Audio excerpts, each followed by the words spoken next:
Hello students, स्वागत है आप सभी का आपके अपने यूट्यूब चैनल साई-फाई स्टडी में। स्टूडेंट्स, आज की इस वीडियो में हम लोग क्लास 10th वास्तविक संख्याएं, जिसे हम लोग रियल नंबर्स कहते हैं, उसका परिचय पढ़ने वाले हैं। इस वीडियो में वास्तविक संख्याओं से रिलेटेड जितने भी पॉइंट हैं, जितने भी बेसिक पॉइंट हैं, उन सभी को हम लोग ध्यानपूर्वक समझने वाले हैं। प्रत्येक पॉइंट को मैं आप बहुत ही आसान तरीके से समझाने वाला हूं। निश्चित ही रूप से आपको अच्छी तरह समझ में आ जाएगा। आपको वीडियो को शुरू से अंत तक जरूर देखना है ताकि प्रत्येक पॉइंट को आप ध्यानपूर्वक समझ पाएं। साथ ही साथ इस वीडियो के बाद आपको इस चैनल पे डॉक्टर मनोहर्रे की जो बुक है उसका सलूशन आपको मिलेगा, और वह जो सलूशन होगा वह आपका जो 2024 के लिए जो सिलेबस जारी किया गया है उसके हिसाब से होगा। तो स्टूडेंट्स, इस वीडियो को ध्यानपूर्वक देखें, प्रत्येक पॉइंट को ध्यानपूर्वक जरूर समझें। आइए वीडियो को स्टार्ट करते हैं। सबसे पहले है प्राकृतिक संख्याएं। प्राकृतिक संख्याएं क्या होती हैं उसको हम लोग जानते हैं।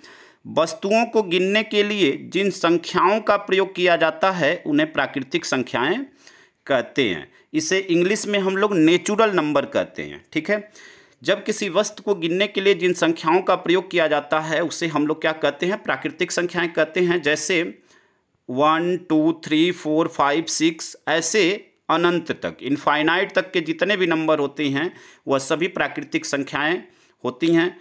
अब इसमें आपसे जैसे मान लीजिए पूछ दे कि यहाँ पे 3 और बटे में 2 क्या यह प्राकृतिक संख्या है, तो आप कहेंगे नहीं है। क्यों? क्योंकि अगर 3 में हम 2 से भाग देंगे तो वह आएगा 1.5, जो कि 1.5 यह प्राकृतिक संख्या नहीं होगी। ठीक है, यहाँ पे 1.5 क्योंकि यह दशमलव की संख्या है और इसमें दशमलव की संख्याएं नहीं आती हैं। इसमें पूरे नंबर आते हैं 1 2 3 4 5 6 7, यह सभी प्राकृतिक संख्याएं। लेकिन अगर आपसे कह दे कि 9 और भागा में 3, 9 बटे में 3, अब क्या यह प्राकृतिक संख्या है? तो 9 में 3 से भाग देंगे तो यह क्या आएगा? 3 आएगा। तो आप कहेंगे हाँ, यह एक प्राकृतिक संख्या है। यानी प्राकृतिक संख्याओं में 1 से लेकर अनंत तक के जितने भी नंबर हैं 1 2 3 4 5 6 7, वह सभी जो है प्राकृतिक संख्याएं होती हैं।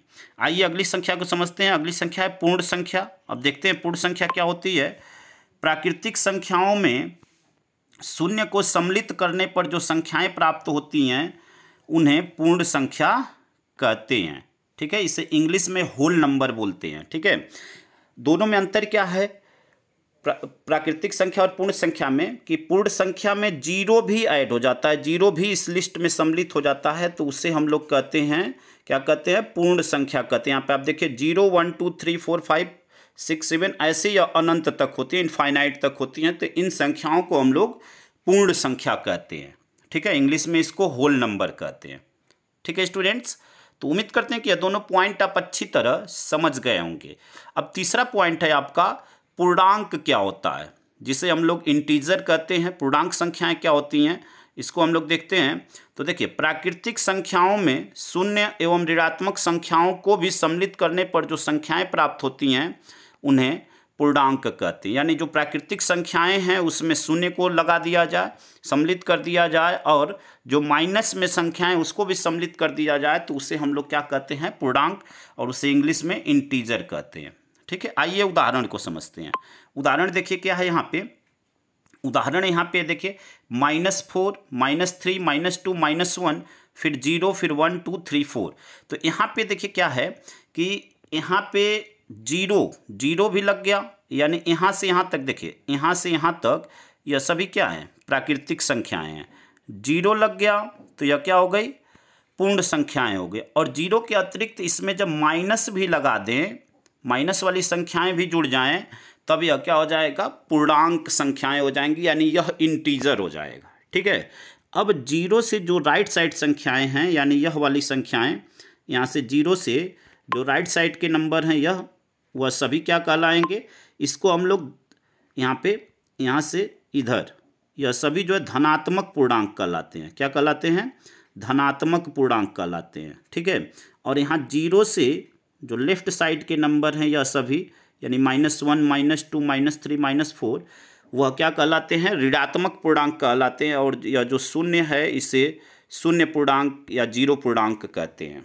ठीक है, शून्य को हम लोग शून्य पूर्णांक, उसके राइट साइड के जो नंबर हैं जैसे 1 2 3 4 उसे हम लोग धन पूर्णांक कहते हैं, और उसके लेफ्ट साइड के नंबर -1 -2 -3 -4 उसे हम लोग ऋण पूर्णांक कहते हैं या ऋणात्मक पूर्णांक कहते हैं। अब एक चीज़ और जानने वाली बात है कि जो धन पूर्णांक होते हैं वह सदैव 0 से बड़े होते हैं, यानी जो धन पूर्णांक जो है सदैव 0 से क्या होते हैं, बड़े होते हैं। यानी धन पूर्णांक में कोई भी नंबर हम लें 1 2 3 4 5 तो वह हमेशा 0 से क्या होगा, बड़ा होगा। ठीक है, यहाँ पे देखिए जिधर यह खुला मुंह वह बड़ा होता है, तो अगर धन पूर्णांक में कोई भी नंबर हम लेंगे तो वह 0 से क्या होगा, बड़ा होगा। ठीक है, अब देखिए ऋण पूर्णांक में जो भी नंबर हैं वह सभी 0 से छोटे होते हैं। ऋण पूर्णांक के सभी नंबर 0 से क्या होते हैं, छोटे होते हैं। ऋण पूर्णांक के सभी नंबर 0 से क्या होते हैं, छोटे होते हैं।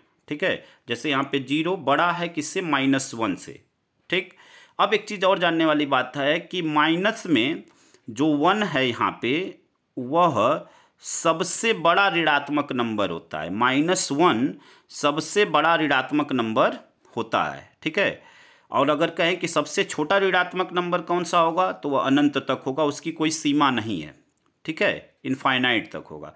वैसे ही अगर हम पॉजिटिव नंबर की बात करें तो 1 जो है सबसे स्मॉलेस्ट पॉजिटिव नंबर है, सबसे छोटा पॉजिटिव नंबर है, सबसे छोटा पॉजिटिव इंटीजर है। ठीक है, और अगर कहें कि सबसे बड़ा पॉजिटिव इंटीजर क्या होगा तो वह जो है अनंत तक जाएगा, उसकी सीमा नहीं है। अब यहाँ पे अगर हम 0 से जैसे जैसे हम दाएं साइड जाते हैं उसकी वैल्यू हमेशा निगेटिव में है, अगर जैसे जैसे हम जाते हैं तो उसकी वैल्यू हमेशा छोटी होती जाती है। यानी एक्चुअल में माइनस में जो नंबर जितना छोटा होता है एक्चुअल में वह क्या होता है, बड़ा होता है। जैसे मैं कहूँ कि -1 और -10,000, ठीक है, -10,000।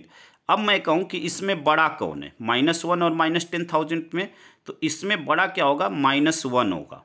ठीक है, क्योंकि हमने अभी बताया कि -1 जो है क्या है, निगेटिव में सबसे बड़ा नंबर है, और इससे जैसे जैसे हम दाएं साइड जाएंगे, जैसे जैसे हम लेफ्ट साइड जाएंगे यानी बाएं साइड जाएंगे तो जितने भी नंबर होंगे वह उससे छोटे होंगे। ठीक है, उम्मीद करते हैं कि प्रत्येक पॉइंट को आप अच्छी तरह समझ गए होंगे।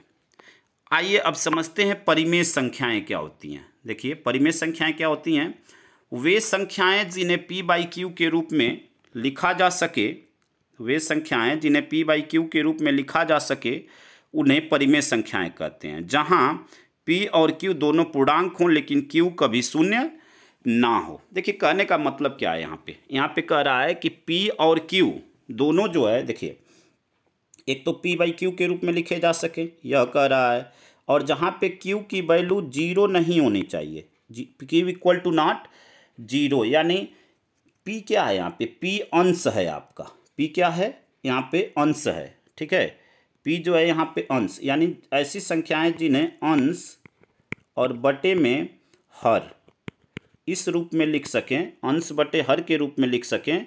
ठीक है, तो उसे हम क्या कहेंगे, उसे कहेंगे कि वह परिमेय संख्या है जहाँ पे q की वैल्यू यानी हर जो है कभी 0 के बराबर नहीं होना चाहिए। ठीक है, वह पूर्णांक होना चाहिए, यानी पूर्ण संख्या होनी चाहिए, 1 2 3 4 5 6 7 ऐसी संख्याएं होनी चाहिए। अब यहाँ पे उदाहरण समझते हैं, जैसे 3/7 3/7 यहाँ पे आप देख रहे हैं, फिर यहाँ पे 2/5 और यहाँ पे 8। अब आप 8 कह रहे होंगे, आप सोच रहे होंगे कि 8 कैसे जो है परिमेय संख्या हो, इसके बटे में तो कुछ नहीं लिखा हुआ है।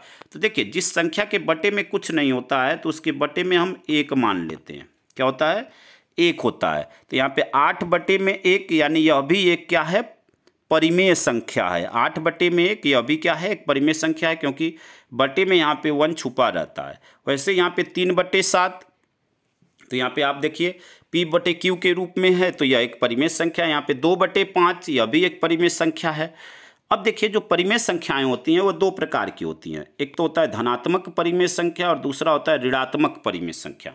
तो देखिए धनात्मक परिमेय संख्या कैसे पहचानते हैं, इसको हम लोग जानेंगे। यदि कोई परिमेय संख्या दी गई है और अंश और हर दोनों में जो चिन्ह हो वह एक समान हो तो उसे धनात्मक परिमेय संख्या कहते हैं। जैसे एक समान चिन्ह का मतलब क्या हुआ, देखिए यहाँ पे अंश में क्या है, यहाँ पे 2/5 है। अब यहाँ पे 2 के पहले कोई चिन्ह नहीं है, मतलब यहाँ पे प्लस है, और 5 के पहले कोई चिन्ह नहीं, मतलब यहाँ पे प्लस है। तो जब दोनों का चिन्ह समान होगा, या तो वह दोनों प्लस प्लस हो या तो वह दोनों माइनस माइनस हो, तो हम कहेंगे कि वह धनात्मक परिमेय संख्या है। तो यहाँ पे देखिए 2 के पहले कोई चिन्ह नहीं मतलब प्लस, 5 के पहले कोई चिन्ह नहीं मतलब प्लस, तो दोनों सेम चिन्ह है, तो यह धनात्मक परिमेय संख्या है। यहाँ पे देखिए -4 और बटे में -7, तो यहाँ पे भी दोनों में माइनस लगा हुआ है, ठीक है, यहाँ पे दोनों में माइनस लगा हुआ है, यानी दोनों के चिन्ह समान है, दोनों माइनस माइनस में है, तब भी यह क्या है, धनात्मक परिमेय संख्या है। ऐसा क्यों है? क्योंकि जब दोनों में माइनस माइनस होता है तो यह माइनस माइनस मिलकर क्या हो जाता है स्टूडेंट्स, प्लस हो जाता है, इसलिए यह एक धनात्मक परिमेय संख्या है। अब यहाँ पे 3 प्लस में है, बटे में कुछ नहीं दिया हुआ है, तो यहाँ पे 1 हम लोग मान लेते हैं। अब यहाँ पे 3 बटे में 1, यह क्या हो जाएगा, P/Q के रूप में हो गया है, इसलिए यह भी एक धनात्मक परिमेय संख्या है।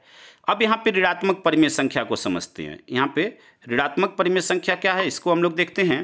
तो देखिए ऋणात्मक परिमेय संख्या, यहाँ पे इसमें भी वही चीज़ें हैं कि यदि जो माइनस का चिन्ह है किसी एक में लगा हो, ठीक है, किसी एक में माइनस का चिन्ह लगा हो, या तो अंश में और या तो हर में, तो उसे हम लोग ऋणात्मक परिमेय संख्या कहते हैं। जैसे यहाँ पे -2 बटे में 7, ठीक है, यहाँ पे 4 बटे में -5, यहाँ पे देखिए यानी दोनों का जो चिन्ह होगा वह अलग अलग होगा। अगर एक प्लस में है तो दूसरा माइनस में, या दूसरा प्लस में है तो पहला माइनस में। जैसे यहाँ पे देखिए अंश माइनस में है तो हर प्लस में है, यहाँ पे अंश प्लस में है तो हर माइनस में, यानी किसी एक में माइनस का लगा होना जरूरी है, तभी उसको हम लोग क्या कहेंगे, ऋणात्मक परिमेय संख्याएं कहेंगे।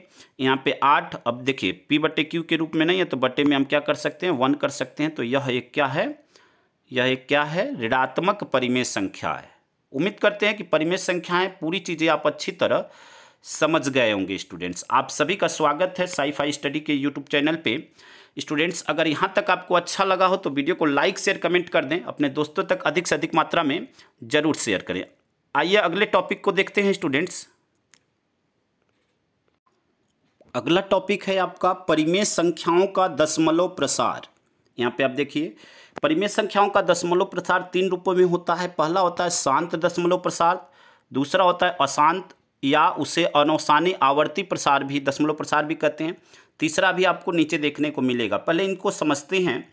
शांत दशमलव प्रसार क्या होता है कि यदि जो भी परिमेय संख्याएं दी गई हैं उसके अंश में अगर हर से भाग दें और जो शेषफल हो वह 0 आए तो उसे हम लोग शांत दशमलव प्रसार कहते हैं। यहाँ पे देखिए कुछ एग्जाम्पल हमने लिया हुआ है।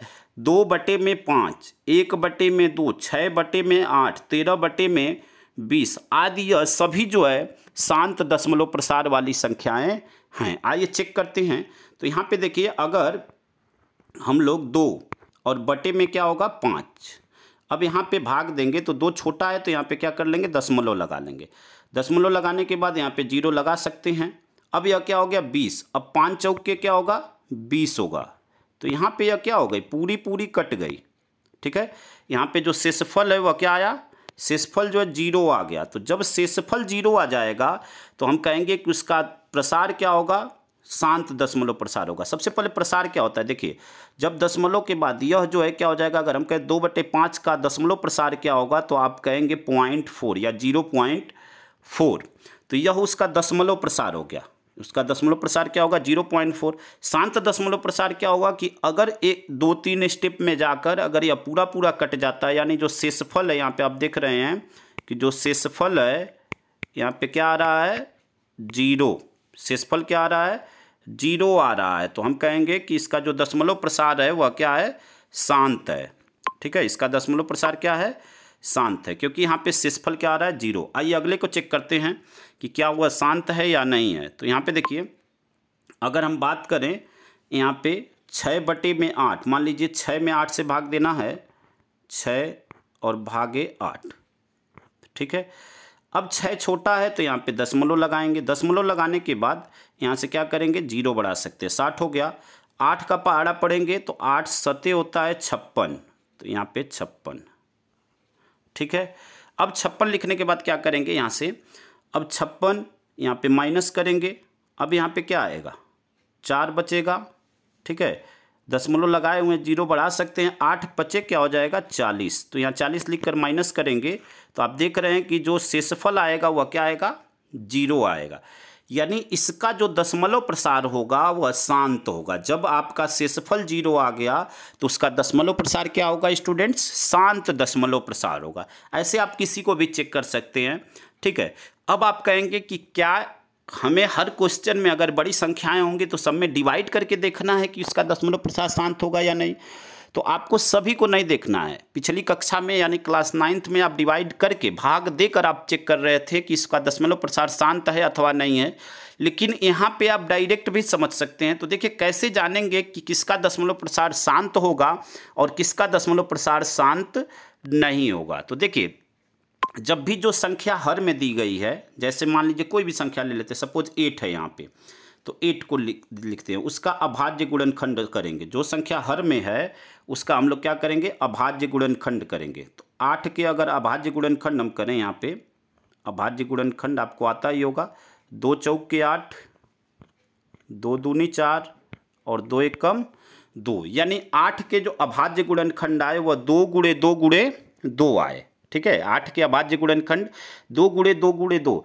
तो जो भी संख्या अगर हर में दी गई है उसके जो अभाज्य गुणनखंड हों वह क्या होंगे, देखिए 2 के पावर m और गुणे 5 पे पावर n के रूप में होंगे, तो उसका दशमलव प्रसार शांत होगा। अब देखिए यहाँ पे इसको देखते हैं, जैसे हर में 8 है तो 8 का जो अभाज्य गुणनखंड हुआ 2 गुणे 2 गुणे 2 हुआ। अब इसको इस रूप में लिखते हैं, तो देखिए यहाँ पे 2 गुणे 2 यानी 1 घात इस पे, 1 घात इस पे, 1 घात इस पे, तो हम इसको क्या लिख सकते हैं, 2 पे 3 घात, ठीक है। इसमें 5 नहीं आया है, 8 के गुणनखंड में 5 नहीं आया है, तो हम क्या लिख सकते हैं, 5 पे पावर 0, 5 के घाते 0। और किसी भी संख्या पे घात अगर 0 होती है तो उसका मान 1 होता है, ठीक है। किसी भी संख्या पे अगर घात 0 है, चाहे कितना हो बड़ी संख्या हो, तो उसका मान सदैव 1 होता है। तो यहाँ पे देखिए 2 पे पावर 3 गुणे 5 पे पावर 0, यानी इस रूप का हो गया। यहाँ पे आप देख रहे हैं इस रूप का हो गया, 2 पे पावर m गुणे 5 पे पावर n। तो इसको हम कहेंगे कि इसका जो दशमलव प्रसार होगा वह शांत होगा, ठीक है। यहाँ पे देखिए 2 पे पावर 3 और 5 पे पावर 0, तो इसका दशमलव प्रसार क्या होगा, शांत होगा। आपको इस बात का ध्यान रखना है, ठीक है। तो यहाँ पे जितनी भी संख्याएं हैं जिसका दशमलव प्रसार, यहाँ पे हर में जितनी भी संख्याएं हैं सभी 2 पे पावर m गुणे 5 पे पावर n के रूप के हैं, तो इसलिए इसका दशमलव प्रसार क्या होगा, शांत होगा। कुछ संख्याएं ऐसी आती हैं जिसमें आपको डाउट होगा, तो हम एक ऐसा एग्जाम्पल लेते हैं जहाँ पे आपको डाउट होगा। जैसे मान लीजिए हमने ले लिया, हमने बोला यहाँ से देखिए, मान लीजिए हमने लिया 15, ठीक है, 6/15 यह ले लेते हैं, ठीक है। अब देखिए जो 6/15 है, अब आप सोचेंगे कि इसका तो दशमलव प्रसार अशांत होना चाहिए, क्योंकि 15 का जो गुणनखंड होगा वह क्या होगा, 3 गुणे 5 होगा, ठीक है। 15 का जो गुणनखंड होगा 3 गुणे 5 होगा, और जब 3 और 5 आएगा तो अशांत होना चाहिए, लेकिन यह गलत हो जाएगा। देखिए क्यों, क्योंकि यह भी शांत होगा।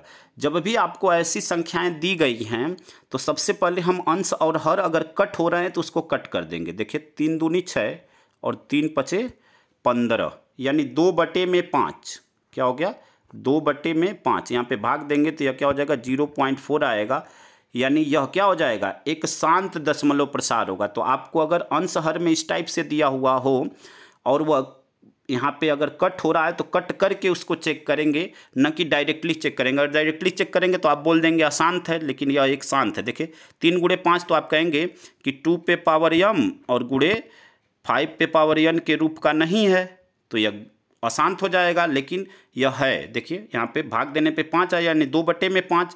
तो इसको अगर इस रूप में लिखें 2 पे पावर m और 5 पे पावर n के रूप में, तो देखिए इसमें इसके गुणनखंड में हर में 2 नहीं है तो 2 पे पावर 0 लिख देंगे, गुणे 5 पे पावर यहाँ पे क्या 1 है तो 1 लिख देंगे, यानी यह 2 पे पावर m गुणे 5 पे पावर n के रूप का हो गया।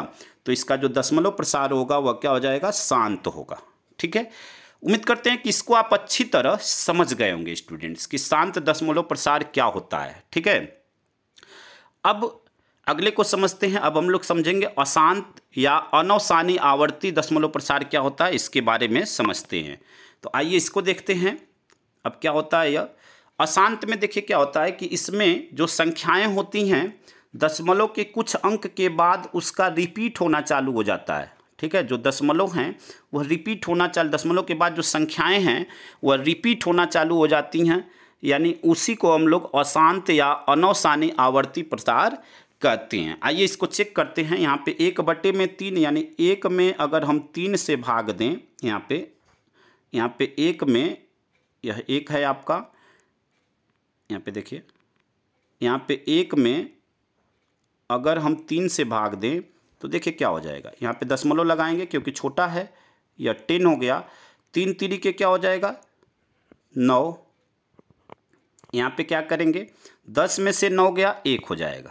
ठीक है, 10 में से 9 गया 1, फिर दशमलव लगाएं, 0 बढ़ा सकते हैं, फिर 3 3 जा क्या हो जाएगा, 3 तिरिके फिर 9 हो जाएगा।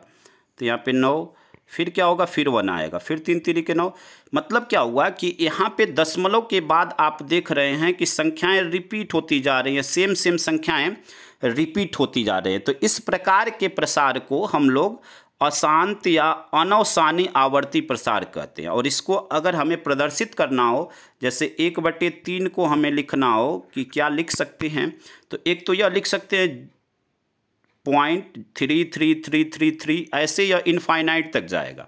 यह जो है कहाँ तक जाएगा, अनंत तक जाएगा, क्योंकि यह रिपीट होता रहेगा, कभी पूरा नहीं कटेगा। ठीक है, तो यह अनंत तक जाएगा। अब यहाँ पे इसको अगर हमें इस रूप में लिखना हो तो इसको क्या लिख सकते हैं, देखिए 0 पॉइंट, अब यहाँ पे देखिए किस संख्या का रिपीटेशन हो रहा है, 3 का हो रहा है। तो यहाँ पे 0.3 और इसके ऊपर ऐसे लाइन लगा सकते हैं और इसको हम लोग बार कहते हैं। जैसे देखिए 0.3 और उसके ऊपर बार, या जो ऊपर ऐसे लाइन लगी हुई है उसको बार कहते हैं। इसका मतलब होता है कि इस संख्या का रिपीटेशन हो रहा है, तो इसको हम लोग अशांत या अनवसानी आवर्ती कहते हैं। यहाँ पे जितने भी एग्जाम्पल हमने लिया हुआ है, चाहे 1/3, 2/9, 1/9, यह सभी जो है अशांत या अनवसानी आवर्ती हैं। यानी इसका जो दशमलव प्रसार होता है स्टूडेंट्स, इसका जो दशमलव प्रसार होता है वह 2 पे पावर m गुणे 5 पे पावर n के रूप का नहीं होता है। ठीक है, यानी इसका जो दशमलव प्रसार है, इसका जो रूप है वह 2 पे पावर m गुणे 5 पे पावर n के रूप का नहीं होता है, तो उसे हम लोग अशांत या अनवसानी आवर्ती प्रसार कहते हैं। आइए एक और समझ लेते हैं, यहाँ पे 2/9 को भी देख लेते हैं।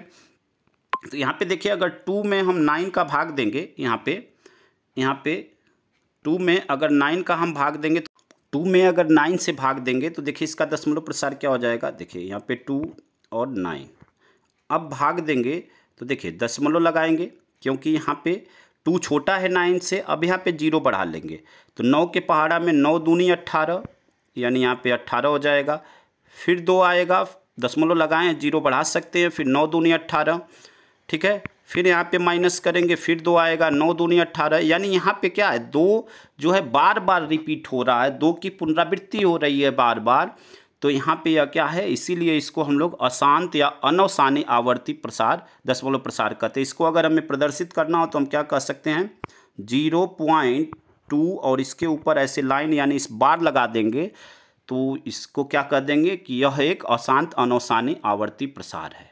ठीक है, उम्मीद करते हैं कि इन दोनों को आप अच्छी तरह समझ गए होंगे। आइए तीसरे को समझते हैं। तीसरा आपका है यहाँ पे अशांत अनवसानी अनावर्ती। ठीक है, ध्यानपूर्वक समझना है। यहाँ पे यह क्या है, अशांत अनवसानी अनावर्ती। वहाँ पे आवर्ती था, यहाँ पे अनावर्ती है। इसमें देखिए क्या होता है कि इसमें जो संख्याएं होती हैं वह एक ही संख्या का रिपीटेशन नहीं होता, और इसमें जितने भी नंबर आते हैं वह सभी जो नंबर आते हैं वह रूट में संख्याएं आती हैं, और ऐसी संख्याएं आती हैं जो पूर्ण वर्ग न हों। पूर्ण वर्ग न होने का मतलब कि जिनका वर्गमूल पूरी संख्या ना हो, दशमलव में हो। जैसे मैं कहूँ कि करड़ी में 4, तो यह एक पूर्ण वर्ग संख्या है, क्योंकि 4 का वर्गमूल क्या होता है, 2 होता है। 2 एक पूर्ण वर्ग संख्या है, तो यह जो है अशांत अनवसानी अनावर्ती नहीं होगी। ठीक है, यहाँ पे वही संख्याएं होंगी जिनका दशमलव, अगर हम करड़ी में 2 की बात करें तो करड़ी में 2 का मान होता है 1.4142, ऐसे आगे तक, यानी प्रत्येक वैल्यू जो है क्या हो, सेम सेम ना है। जैसे उसमें था कि वैल्यू का रिपीटेशन हो रहा था, कई संख्याओं का रिपीटेशन हो रहा था, यहाँ पे संख्याएं अलग अलग आएंगी। जैसे देखिए 1.4, 142, इसके आगे और अभी दशमलव में और भी संख्याएं आती जाएंगी, हम केवल 3-4 डिजिट तक लिए हैं। ऐसे ही आपका अगर करड़ी में 3 की भी बात करेंगे तो उसमें भी संख्याएं अलग अलग आएंगी। करड़ी में 3 1.732, यानी संख्याएं जो है रिपीट नहीं होंगी, ठीक है ना। यहाँ पे देखिए संख्याएं रिपीट नहीं होंगी, कुछ स्टेप बाद संख्याएं चेंज होती रहेंगी। वहाँ पे क्या था, सेम सेम संख्याएं आ रही थी। तो दोनों में अंतर क्या है कि जो संख्याएं होती हैं वह सेम सेम नहीं आती हैं, अलग अलग संख्याएं आती हैं। तो उसको हम लोग क्या कहते हैं, अशांत अनवसानी अनावर्ती कहते हैं। यानी इसमें जो संख्याएं आएंगी वह करड़ी की संख्याएं आएंगी, और करड़ी में वह संख्याएं आएंगी जो पूर्ण वर्ग न हो, ठीक है। पूर्ण वर्ग यहाँ पे जितनी भी संख्याएं, करड़ी में 2, करड़ी में 3, करड़ी में 5, करड़ी में 6, यह सभी जो है पूर्ण वर्ग संख्याएं नहीं हैं। यहाँ पे करड़ी में 4 यह पूर्ण वर्ग संख्या है, तो यह अशांत अनवसानी अनावर्ती का उदाहरण नहीं है, ठीक है। अब देखिए एक चीज़ और जानने की बात है कि आपसे प्रश्न पूछता है कि परिमेय संख्याओं का दशमलव प्रसार कैसा होता है। जो परिमेय संख्याएं होती हैं उनका दशमलव प्रसार क्या होता है, तो इसको हम लोग जान लें। देखिए जो परिमेय संख्याएं होती हैं स्टूडेंट्स, उनका दशमलव प्रसार जो होता है वह शांत होता है और अनवसानी आवर्ती होता है, ठीक है। जो परिमेय संख्याएं हैं उनका जो आपसे प्रश्न 1 नंबर में पूछता है कि परिमेय संख्याओं का दशमलव प्रसार क्या होता है, तो परिमेय संख्याओं का दशमलव प्रसार शांत या अनवसानी आवर्ती होता है, ठीक है। शांत या अनवसानी आवर्ती, इस बात को आपको ध्यान रखना, यह 1 नंबर में आपसे प्रश्न पूछता है।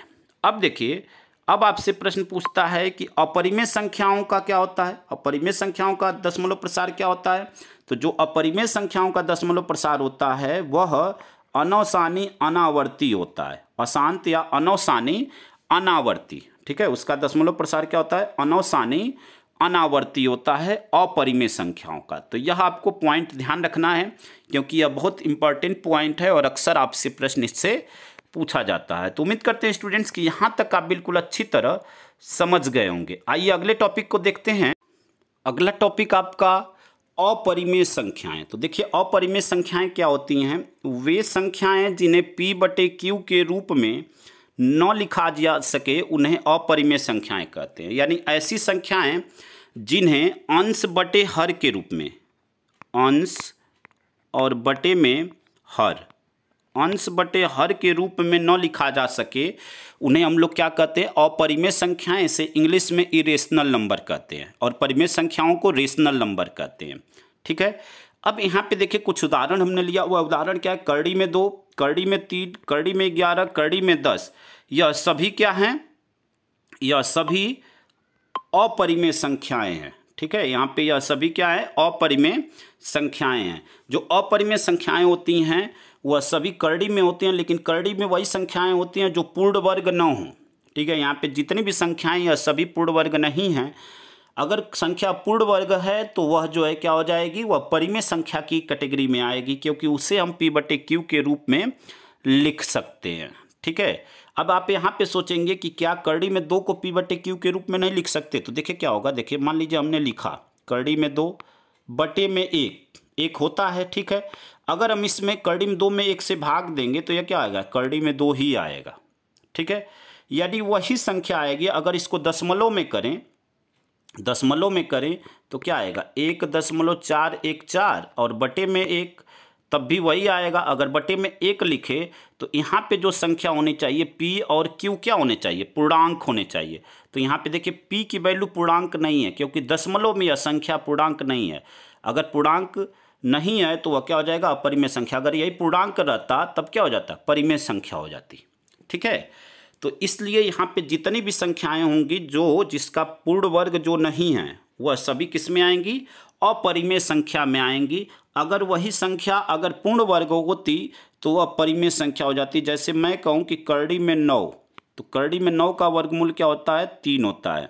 अब 3 क्या है, एक परिमेय संख्या, क्योंकि 3 के बटे में 1 लिख सकते हैं। अब यहाँ पे यह p की वैल्यू या q की वैल्यू, p और q दोनों पूर्णांक है, जहाँ पे q की वैल्यू 0 नहीं है तो यह परिमेय संख्या हो जाएगी। तो इसके अंतर्गत अपरिमेय संख्याओं के उदाहरण में वही संख्याएं आएंगी जो क्या हों, करड़ी के अंदर हों और जो पूर्ण वर्ग न हों, यानी p और q के रूप में उन्हें नहीं लिखा जा सकता, क्योंकि अगर p बटे q के रूप में लिखा जाएगा तो यहाँ पे जो p है वह पूर्णांक के रूप में नहीं होगा।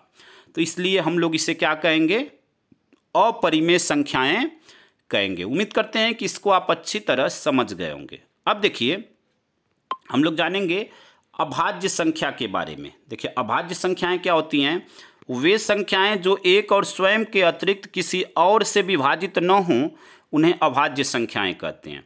यानी यह ऐसी संख्याएं होती हैं जो वन और स्वयं के अतिरिक्त और किसी भी संख्या से यह विभाजित नहीं होती हैं और किसी संख्या से यह नहीं कटती हैं, तो उन्हें हम लोग अभाज्य संख्या कहते हैं। जैसे उदाहरण देखते हैं, देखिए यहाँ पे 2, 3, 5, 7, 11 यह सभी जो है क्या हैं, अभाज्य संख्याएं। यानी 2 जो है देखिए 1 के पहाड़ा में तो सभी आते हैं, यानी 1 के अलावा 2 जो है क्या होता है, 2 से ही कटता है, बाकी किसी और संख्या के पहाड़ा में नहीं आता है और संख्या के टेबल में नहीं आता है, उसे अभाज्य संख्याएं कहते हैं। अभाज्य संख्याओं को इंग्लिश में हम लोग प्राइम नंबर बोलते हैं। क्या बोलते हैं स्टूडेंट्स, प्राइम नंबर बोलते हैं। ठीक है, प्राइम नंबर बोलते हैं अभाज्य संख्याओं को। यहाँ पे 3 देखिए, 3 जो है क्या है, 3 अपने ही पहाड़ा में आता है, 1 के अलावा यह केवल और केवल अपने ही पहाड़ा में आता है, तो यह एक अभाज्य संख्या है। 5 भी 1 के अलावा अपने ही पहाड़ा में आती है, तो यह अभाज्य संख्या है। 7 1 के अलावा अपने ही पहाड़ा में आता है, तो यह अभाज्य संख्या है। अब देखिए यहाँ पे एक चीज़ और जानने योग्य बात है कि जितनी भी अभाज्य संख्याएँ होती हैं 2 को छोड़कर, जितनी भी अभाज्य संख्याएँ हैं वह सभी विषम होती हैं। अभी सम विषम मैं आगे बताऊँगा क्या होता है। जितनी भी अभाज्य संख्याएं होती हैं 2 को छोड़कर वह क्या होती हैं, विषम होती हैं। ठीक है, जितनी भी अभाज्य संख्याएं होती हैं वह विषम होती हैं। 2 केवल और केवल एक ऐसी सम संख्या है जो अभाज्य है। 2 एक ऐसी सम संख्या है जो अभाज्य है। 2 के अलावा और कोई भी संख्या ऐसी नहीं है जो सम भी हो और अभाज्य हो, ऐसी कोई संख्या नहीं है। 2 केवल और केवल क्या है, सम अभाज्य संख्या है, और उसके अलावा जितनी भी अभाज्य संख्याएं हैं वह सभी विषम हैं। फर्स्ट चीज़। दूसरी चीज़, 2 जो है सबसे छोटी अभाज्य संख्या है। ठीक है, आगे अभी नोट में यहाँ पे आप देख रहे हैं, उसको अभी हम पढ़ेंगे।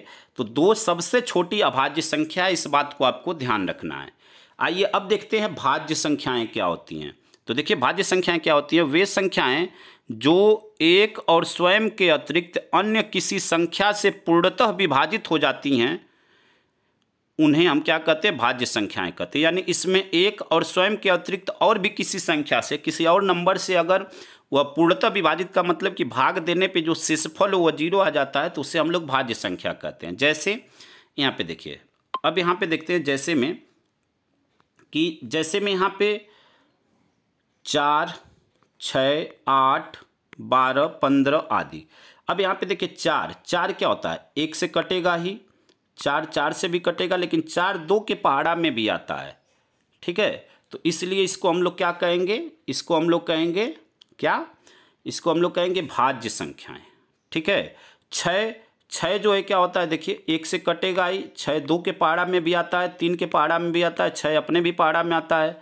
ठीक है, यानी अब 1 और अपने पहाड़ा के अलावा दूसरे के भी पहाड़ा में आए तो उसे हम लोग कहते हैं भाज्य संख्याएं। क्या कहते हैं स्टूडेंट्स, उसे हम लोग कहते हैं भाज्य संख्याएं। उम्मीद करते हैं कि इस पॉइंट को आप समझ गए होंगे। यहाँ पे 8 भी देखिए, 8 यह 1 2 4 8, मतलब 1 और 8 के अलावा यह 2 और 4 में भी आ रहा है, तो इसलिए यह भाज्य संख्याएं हैं। यहाँ पे और भी बहुत सारे उदाहरण हमने लिया हुआ, इसको आप देख सकते हैं। नोट यहाँ पे क्या है कि एक न तो अभाज्य संख्या है और न ही भाज्य संख्या, यानी 1 जो है न तो भाज्य संख्या है और ना ही अभाज्य संख्या। भाज्य संख्या को हम लोग कंपोजिट नंबर बोलते हैं। ठीक है, इंग्लिश में इसको कंपोजिट नंबर बोलते हैं। 1 न तो प्राइम नंबर है और ना ही कंपोजिट नंबर है। ठीक है, 1 को किसी भी कैटेगरी में नहीं रखा गया है, न तो यह अभाज्य संख्या है और ना ही भाज्य संख्या है। आपसे 1 नंबर में क्वेश्चन पूछ लेता है। ठीक है, तो इस बात को आपको ध्यान रखना है। उम्मीद करते हैं कि इतनी बात आप अच्छी तरह समझ गए होंगे। आइए अगले टॉपिक को देखते हैं स्टूडेंट्स। अब हम लोग जानेंगे कि सह अभाज्य संख्याएं क्या होती हैं। देखिए सह अभाज्य संख्याएं क्या होती हैं, तो इसको हम लोग समझेंगे। देखिए क्या होती हैं, दो अथवा दो से अधिक अभाज्य संख्याओं का ऐसा समूह जिनका महत्तम समापवर्तक यानी HCF 1 होता है, उससे सह अभाज्य संख्याएं कहते हैं। ठीक है, सहअभाज्य संख्याएं यानी दो अथवा दो से अधिक अभाज्य संख्याओं का एक ऐसा समूह जिसका महत्तम समापवर्तक 1 होता है, उसे सहअभाज्य संख्याएं कहते हैं। यानी यहाँ पे देखिए 2 और 3, अगर 2 और 3 के हम अभाज्य गुणनखंड की बात करें तो 2 का अभाज्य गुणनखंड क्या होता है, एक तो 1 होगा और गुणे 2। ठीक है, 3 के अभाज्य गुणनखंड की बात करें तो 1 होगा और गुणे 3 होगा। ठीक है, यानी अगर इसके महत्तम समापवर्तक की बात करें तो इसका महत्तम समापवर्तक क्या होगा, इसका HCF क्या होगा, 1 होगा। तो ऐसी अभाज्य संख्याएं जिसका महत्तम समापवर्तक 1 हो, यहाँ पे देखिए महत्तम समापवर्तक यानी उसका HCF 1 हो, उसे सह अभाज्य संख्याएं कहते हैं। यहाँ पे देखिए जैसे 5 और 7 है, तो 5 और 7 अगर इसके महत्तम समापवर्तक की बात करें तो 5 को क्या लिख सकते हैं, 1 गुणे 5। ठीक है, ऐसे 7 को क्या लिख सकते हैं, 1 गुणे 7, यही इसका अभाज्य गुणनखंड होगा। अब इसके HCF की बात करें तो यहाँ पे HCF क्या आ रहा है, 1 आ रहा है, तो इसको हम लोग क्या कहेंगे, सह अभाज्य संख्याएं। जैसे 2 3 5 7 या पेयर में है, जोड़े में है, यहाँ पे 11 13। ठीक है, ऐसे ही आप 17 19। ठीक है, यह सभी क्या है, सह अभाज्य संख्याओं के उदाहरण हैं। तो उम्मीद करते हैं कि इसको आप अच्छी तरह समझ गए होंगे। आइए अब समझते हैं हम लोग सम संख्याएं और विषम संख्याएं क्या होती हैं। तो देखिए सम संख्याएं क्या होती हैं कि ऐसी संख्याएं जिन संख्याओं में 2 से भाग देने पर वह पूरी पूरी कट जाती हैं, उन्हें सम संख्याएं कहते हैं। जैसे मैं कहूँ कि यहाँ पे 12 क्या सम संख्या है या नहीं, तो इसमें 2 से भाग देंगे, 2 छक्के 12 यानी 12 पूरा पूरा कट गया, यहाँ पे शेषफल क्या आ गया, 0। तो 2 यहाँ पे 12 क्या है, एक सम संख्या। यानी ऐसी संख्याएं जिसमें 2 से भाग देने पर जो शेषफल हो वह 0 आए, उसे हम लोग सम संख्या कहते हैं। अब क्या आपको सभी संख्याओं को भाग देकर चेक करना है, तो नहीं। देखिए कैसे पहचानेंगे, यदि किसी संख्या का जो इकाई का स्थान है, किसी संख्या का इकाई का स्थान क्या हो, 0 हो, 2 हो, 4 हो, 6 हो, 8 हो, तो वह संख्याएं क्या कहलाएंगी, सम संख्याएं कहलाएंगी। इकाई का स्थान 0 2 4 6 8 हो, इकाई का स्थान का मतलब कि जैसे देखिए यहाँ पे 13 में इकाई का स्थान क्या है, 3 है। ऐसे कोई भी बड़ी से बड़ी संख्या हो, ठीक है, अगर उसके इकाई जैसे यहाँ पे हमने लिखा 25,872, अगर इकाई के स्थान पे इसमें से कोई भी संख्या दिख जाए, 0 2 4 6 8 में से कोई संख्या दिख जाए, तो वह क्या होगी, सम होगी। क्या होगी, सम होगी। उम्मीद करते हैं कि इस बात को आप अच्छी तरह समझ गए होंगे। अब देखिए विषम संख्या क्या होती है। विषम संख्या होती है कि यदि किसी संख्या में 2 से भाग देने पर वह पूरा पूरा न कटे, यानी कुछ ना कुछ शेषफल आए, तो उसे हम लोग विषम संख्या कहते हैं। जैसे मैं कहूँ कि 3 भागा 2, 3 में 2 से भाग दे रहे हैं तो 2 1 कम 2, 3 में से 2 गया 1, यानी यहाँ पे एक शेषफल आया, पूरा पूरा नहीं कटा, तो उसे हम लोग क्या कहते हैं, विषम संख्या कहते हैं। इसको इंग्लिश में इवन नंबर बोलते हैं और इसको ऑड नंबर बोलते हैं।